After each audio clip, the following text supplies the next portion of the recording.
Fala, criançada, e tem surgido muitas dúvidas, principalmente em relação aos sufixos dos fundos de investimentos, principalmente aqui na Diagrama, onde a gente tem acesso a XP. Tem quantos fundos lá, Brunão? Dentro da XP? Mais de 1.000 fundos. Mais de mil fundos na XP. Eu estou aqui com o Bruno Munhoz, é o capitão de fundos aqui da equipe da Diagrama. E ele vai se apresentar rapidinho para vocês. Não, obrigado aí por ter disponibilizado seu tempo para gravar com o pessoal. E se apresenta o pessoal aí. Vamos lá, meu nome é Bruno Munhoz, eu faço parte da equipe de alocação aqui da Diagrama, focado 100% na parte de fundos de investimentos. E hoje eu vou trazer para vocês alguns dos fundos mais famosos, mas não o fundo em si, o sufixo do fundo. Ou seja, aquilo que você procura, às vezes está lá vendo um nome e o finalzinho você já vai entender o porquê desse final e cada fundo que mais ou menos eles investem, tá? Exato. O que eu acho que é bastante legal falar, Bruno, que às vezes o pessoal começa a investir e fala, nossa, mas o que quer dizer isso aqui do fundo? É FIC, não sei o quê, tem várias abreviações também dentro de sufixos, né? Perfeito. Então acho que dá pra gente começar primeiro com os fundos de renda fixa, que eu acho que são teoricamente os mais simples de se entender, então fala um pouquinho sobre os fundos de renda fixa aí. Perfeito. Fundo de renda fixa, basicamente os que vocês mais vão encontrar tem o sufixo DI.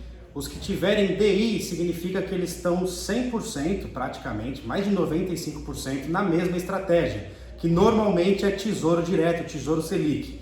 Além do DI, a gente tem o sufixo renda fixa mesmo, que daí eles podem ter CDBs, podem ter crédito privado, pode ter tesouro, aí já não tem nenhuma regra específica. Tem o sufixo crédito privado, que daí obviamente são focados 100% em crédito privado, para quem não sabe, debentures, CRI e CRA. E aí também nós temos o sufixo inflação, que pouca gente sabe que inflação é renda fixa, mas tem um pouco de risco aí. Exato. Não é tão tranquilo como os outros. Exato, porque a inflação flutua ao longo do tempo, né? Perfeito. E aí tem umas questões também relacionadas aos fundos de investimento, como você falou, que eu achei legal você explicar a diferença de crédito bancário e o crédito privado. Você falou do crédito privado, já tem, né? E tem diferença do crédito bancário também, não tem? Perfeito. Basicamente são 3 empréstimos que a gente tem aqui, você como investidor, para ganhar dinheiro emprestando. O primeiro, que é o mais comum e conhecido, é você emprestar dinheiro para o governo, que são os tesouros, né? Tesouro aí tem pré-fixado, pós-fixado e atrelado à inflação, basicamente.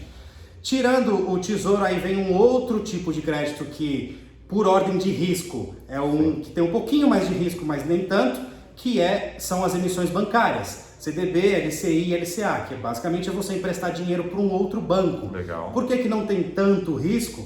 Porque se você investe menos de 250 mil, tem a proteção do FGC, o Fundo Garantidor de Crédito. Se o banco não conseguir honrar, garante seu dinheiro de volta se for abaixo disso. E a terceira maneira de você investir em renda fixa é através de crédito privado, que é você emprestar para realmente empresas privadas. Legal. E aí, obviamente, tem um risco de crédito, o que nos outros não tem, mas o retorno também é maior. Então, normalmente rende um pouco mais também. Legal. Às vezes é isento de imposto de renda. Então, tudo a gente consegue analisar para diversificar na carteira. Legal. E aí, passando já para uma segunda categoria, são os multimercados, né? Multimercados também tem muito sufixo? Multimercado, nossa, além de ter muito sufixo, é muito difícil, pelo sufixo, a gente saber o que esse fundo investe. E aí entra, obviamente, o trabalho do profissional, né, do assessor, do agente autônomo, ou se você também gosta muito do mercado, pode pesquisar. Sim. Todas as gestoras têm os seus sites, lâminas, cartas do gestor, etc.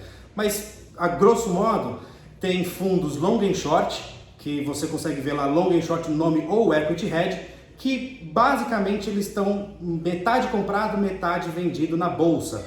Então eles não têm um risco muito grande, porque sempre vai ganhar em alguma posição. Legal. Mas tende a render um pouco mais do que a renda fixa. Legal. E aí, tirando esse tipo de fundo, temos os fundos multimercado, que daí pelo sufixo é difícil saber, mas normalmente são fundos de estratégia macroeconômica. O que é isso? Fundo multimercado, como já diz o nome, pode investir em tudo. Então eles podem ter um pouquinho de ações, um pouco de commodity, um pouco de juros, câmbio, moeda, e não só do Brasil. Brasil, Estados Unidos, Europa, China, Japão. Então às vezes tem um gestor mais otimista com a China, tem um outro mais pessimista com o Brasil, que é ficar vendido aqui e ali. Por isso que a gente precisa sempre entender qual que é a estratégia de cada fundo e quem que é o gestor por trás. Então, porque esses fundos são importantes na carteira, porque eles são basicamente volantes, né? Eles são muito dinâmicos, né? Então, dependendo da situação, eles podem alocar por exemplo, está muito arriscado aqui no Brasil, eles tiram todo o dinheiro do Brasil, zero a posição em ações, por exemplo, e fazem lá fora, é isso mesmo, Bruno? Perfeito, perfeito. Podem fazer isso, podem tomar mais risco, podem tomar menos risco. Basicamente, um fundo multimercado de estratégia macroeconômica, como já diz o nome, ele realmente faz o que, entre aspas, ele quiser. Obviamente não pode ter uma porcentagem maior do que 50% em cada estratégia. Legal. Senão aí já se torna outro fundo, por exemplo, o fundo de ações. Exato, que é aí o que a gente vai passar agora, foi boa essa deixada aí, rapaz.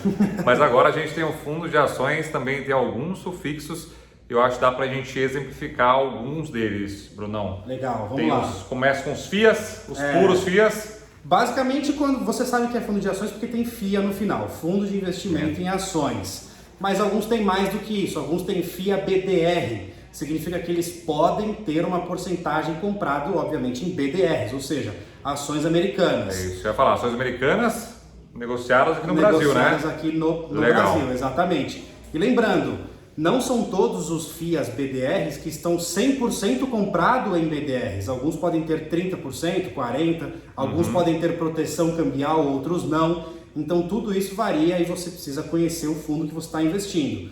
Um outro sufixo muito conhecido é long biased. Quando vocês verem long biased, significa que ele é um fundo que pode tanto operar comprado quanto operar vendido. Isso significa que muitas pessoas confundem, acham que investir em ETF é a mesma coisa que investir em fundo.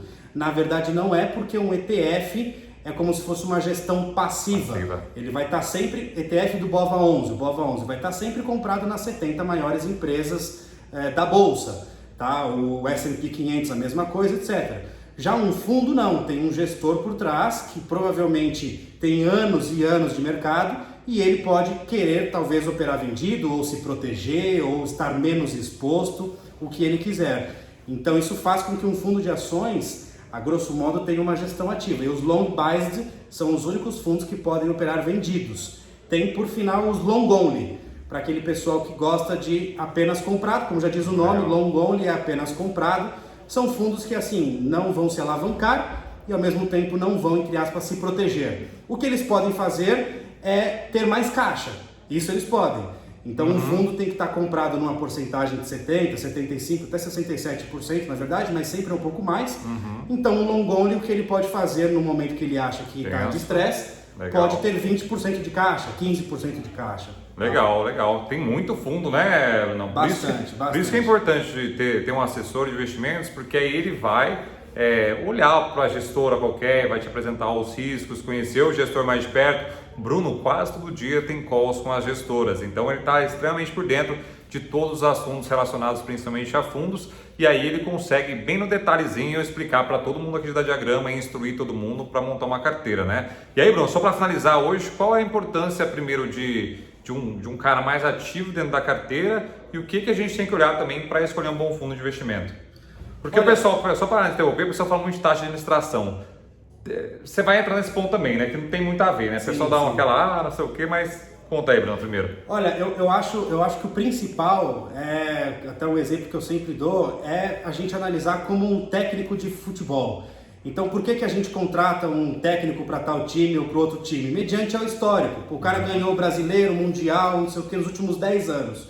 Isso garante que ele vai fazer um bom trabalho no meu time nos próximos 3 meses, 6 meses? Não. Pode ser que ele perca os 10 primeiros jogos e depois arrebenta? Pode. Então tudo isso é mais ou menos o mesmo racional para fundos. A gente sempre analisa o histórico e obviamente analisa o gestor, que no caso dessa metáfora é o técnico de futebol. Por isso que a gente viu esses dias aí algo tão impressionante aí para o pessoal entrar no fundo verde. Não só por causa do histórico, porque nos últimos anos o fundo verde, na verdade, nem foi o melhor de todos os fundos. Mas nos últimos 20 anos, ter uma rentabilidade tão boa, aí é mais difícil. E aí foi essa loucura que foi o fundo verde, né? Exatamente. Mas justamente olhando mais do técnico então, né? Para quando você escolhe o fundo, você olha para trás, que ele já rendeu, não é garantia, obviamente, de uma rentabilidade futura, mas a probabilidade de ele dar certo é muito melhor do que se pegar um técnico desconhecido, né? Perfeito. Legal. E aí esse negócio das taxas de administração que todo mundo fala. Uma coisa importantíssima que já mata a taxa de administração de tudo. Quando vocês verem qualquer rentabilidade, seja no seu aplicativo, seja no site da XP ou que o seu assessor te manda através de algum site, por norma da CVM, essa rentabilidade já está isenta das taxas de administração, performance se tiver. Então aquela já é uma rentabilidade líquida, obviamente menos descontando o imposto de renda, porque isso depende do fundo, depende de quanto tempo você está.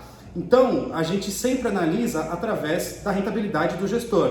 Poxa, o ano passado a bolsa subiu 3% e nós temos um fundo de ações que subiu 27%.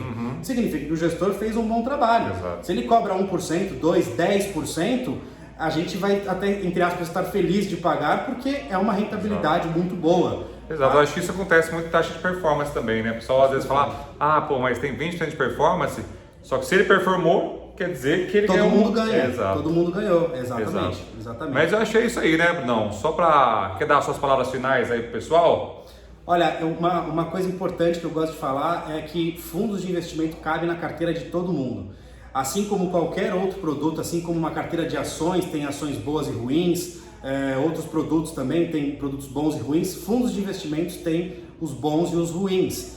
Cabe, obviamente, ao assessor e a você escolher sempre o melhor, e o nosso trabalho do lado de cá é sempre acompanhar e cobrar, principalmente, os gestores. Então pode ter certeza que aqui na Diagrama a gente escolhe por performance e escolhe por gestor, mas se daqui 6 meses ele não está cumprindo o seu dever, ou tem alguém fazendo algo melhor, a gente com certeza vai ter uma gestão ativa para trocar o quanto antes. Exato, e aí tá o Bruno aqui, tá todo o time de alocação, estão fazendo um trabalho fenomenal, como eu falei para vocês, é um trabalho quase diário, de conversas com as gestoras, de bater um papo, saber o que eles estão pensando, olhando para frente, por que aconteceu tal coisa. Então, por exemplo, às vezes vai muito mal, Bruno, não pega o telefone e fala, o que aconteceu nesse mês aqui? Por que foi tão mal? Para entender, né, Brunão? Perfeito. Tudo. Então é isso aí. Muito obrigado.